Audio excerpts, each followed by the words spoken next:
一個咧就喺 Costco 買嘅浴室嘅抽氣扇，咁佢咧就聲稱佢嗰個抽氣量同埋個聲音係好低嘅。咁我見佢減價就69.99，咁即係70蚊啦。咁我都覺得佢嗰個排氣量110嘅 CFM 咧，就聲音只有1.0咧，我覺得都幾好。因為咧 Panasonic 嗰部咧就係差唔多同一樣係81嘅，話佢嗰個抽氣嗰個聲量咧係0.9。咁啊嗰個 Panasonic 嗰個咧就需要過百蚊㗎。99蚊或者係過百蚊嘅，通常都咁我唯有試下呢個啦。咁我見個減價，咁同埋咧佢最重要咧就包咗一個咁嘅燈掣嘅，包咗呢啲咁嘅掣嘅。呢個掣咧，譬如Sony嗰個冇包，都要99蚊100蚊啦。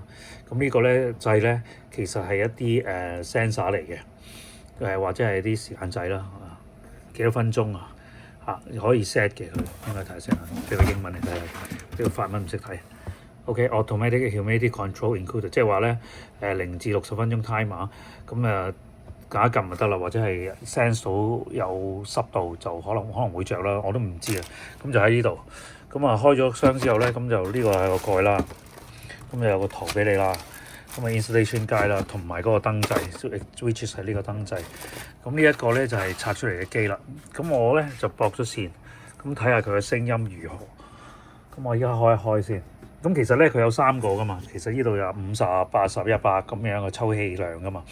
咁聲音咧0.3、0.5同埋1咁樣啦個聲量。咁我依家咧我就拍咗係最高速嗰個抽氣量啦。咁聽下佢聲音，睇下你聽唔聽到？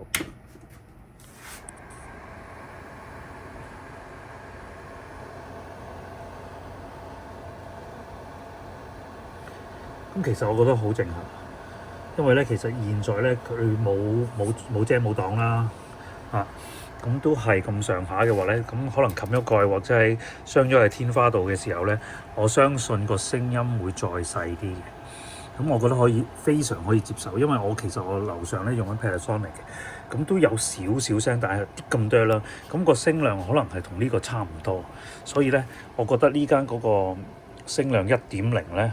呢個係都幾抵買嘅，如果你包埋呢個掣，都係賣緊69.99再加稅。